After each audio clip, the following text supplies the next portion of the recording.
I've got this story, New York Times, Sunday New York Times. Man, we had a caller who said, Mr. Madison, have you heard about this story with this postal worker that they handcuffed in Brooklyn?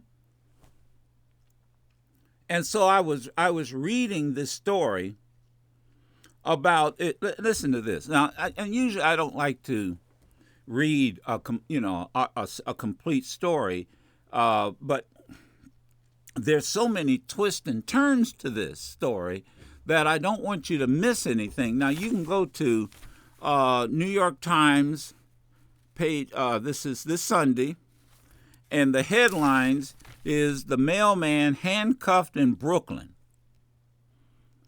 27-year-old mail carrier, Glenn Grays. So he's making his rounds in Crown Heights in Brooklyn, and he's about to leave a package on President Street. And he's a very conscientious young man. God, I wish you'd be very proud to have him work for you.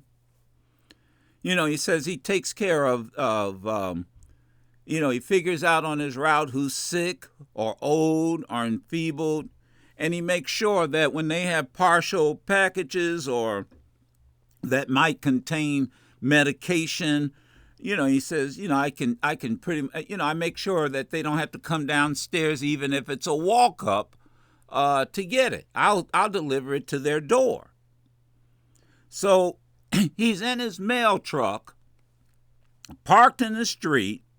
He's descending. He's coming out of the truck backwards because that's the best way to do it. It sort of minimizes wear and tear on the knees of postal workers. And those of you who are postal workers listening to me, are delivery people, FedEx, you obviously know what I'm talking about. So he looks out the corner of his eye and he noticed that there's a car making a sharp right turn onto the street. He shouts at the driver because the damn car almost hits him as he backs out of his truck. Well, in the car, it's an unmarked police car. He doesn't know this. He just shouts probably, "What the hell's wrong with you guys? Didn't you see me?" Well, they decide to turn around, come back, and jack him up. I don't know how else to put it. Now, I can read the story, but in essence, and he's in his postal uniform. It's not like he's in his postal uniform. Thank God somebody was videotaping it. And they handcuff him, they frisk him, and then they take him to the unmarked police car. They take him downtown and book him. And they're all there. And, oh, by the way, here's the other thing they're doing. Quit resisting arrest. Quit resisting. He's not resisting. See, that's that BS, man. That's that crap of we gonna, shout, oh, quit resist. And thank God they had the videotape and they show he wasn't resisting. And everyone can check out the video right now, actually, on our Twitter. I'll put it up right now. On, yeah. Nick. You don't have it up on the Twitter already. Oh, it's up there. Mm-hmm. Do you see him resisting? No. So he's taken to the 71st Precinct Station, and that's where he's issued a summons for disorderly conduct, which means he's now got to get a lawyer and appear in court. He's a postal worker.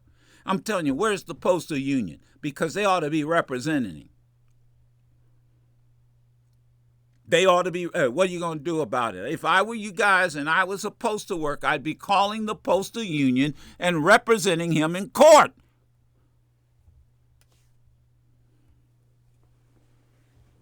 Matter of fact, you ought to be calling Ken Thompson and telling him he ought to drop the charges.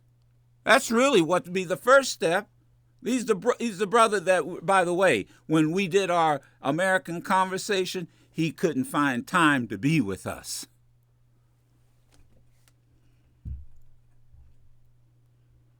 So I would start there. Ken Thompson, isn't he an elected official? Of course he is. He's elected. You pick up the phone and you tell, and remind him what happened to the prosecutor in Cleveland and the prosecutor in Chicago. Well, what happened, Mr. Madison? They defeated their asses. Remind him. This is ridiculous. Now you can't even deliver the mail while black. Can't walk across the street while black. Can't play in the park while black. Can't drive while black. Now you can't deliver the mail while black. And you know what the deal was. So you got these 4 guys in an unmarked police car, and the guy yells at them, so they get an attitude. They just decide to go bum rushing.